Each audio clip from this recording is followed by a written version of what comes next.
আজকে একটি সুন্দর পরিবেশে দীর্ঘদিন পরে হলেও আমরা ফুটবল খেলা উপভোগ করছি।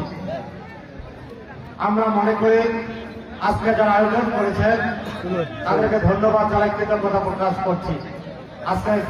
রাজারহাট উপজেলা সিনাই ইউনিয়নে পাঙ্গা বৈকালী সংসদ ফুটবল টুর্নামেন্ট ফাইনাল অনুষ্ঠিত। মোহাম্মদ জাফর আহমেদ এর পাঠানো তথ্য ও ভিডিও চিত্রে দেখুন বিস্তারিত প্রতিবেদনে।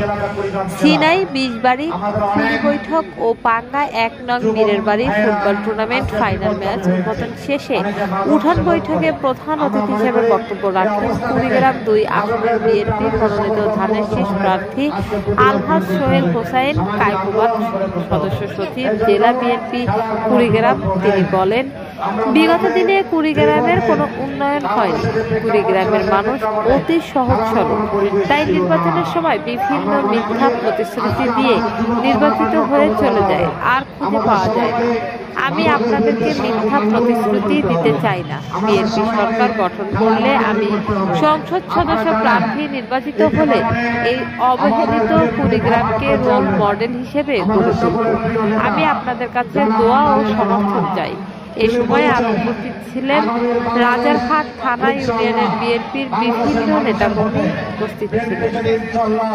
রাষ্ট্রীয় ক্ষমতায় চাই, তাহলে আমরা সারা বাংলাদেশের যুবক সমাজকে, তরুণ সমাজকে খেলাধুলায় তিনি মনোযোগী করার জন্য প্রত্যেকটি উপজেলায় একটি আধুনিক স্টেডিয়াম তৈরি করা হবে এবং আমরা মনে করি প্রত্যেকটি ইউনিয়নে খেলা এইরকম আজকের যে ফুটবল খেলা অনুষ্ঠিত হচ্ছে সেই রকম প্রত্যেকটি ইউনিয়নে খেলার পরিবেশ তৈরি করা হবে, খেলার আয়োজন করা হবে এবং আমরা মনে করি তৃণমূল পর্যায়ে, গ্রাম পর্যায়ে আমাদের অনেক খেলোয়াড় রয়েছে যারা শুধু প্রশিক্ষণের অভাবে তারা আমাদের জাতীয় টিমে খেলার সুযোগ পায় না। আমরা আমাদের দলের ভারপ্রাপ্ত চেয়ারম্যান ঘোষণা দিয়েছেন, তিনি বাইরে থেকে প্রশিক্ষক এনে গ্রাম পর্যায় পর্যন্ত এই খেলোয়াড় যারা খেলাধুলা করেন তাদেরকে প্রশিক্ষণ দিয়ে তারা যেন জাতীয় পর্যায়ে খেলার সুযোগ পায় এরকম একটি ব্যবস্থা গ্রহণ করা হবে।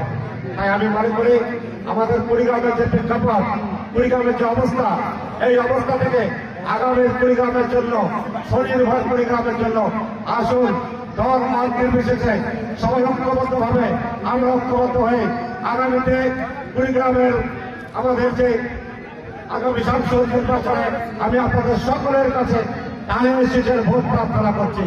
সকলে ভালো থাকুন, সুস্থ থাকুন, সকল ধন্যবাদ। আসসালামু আলাইকুম।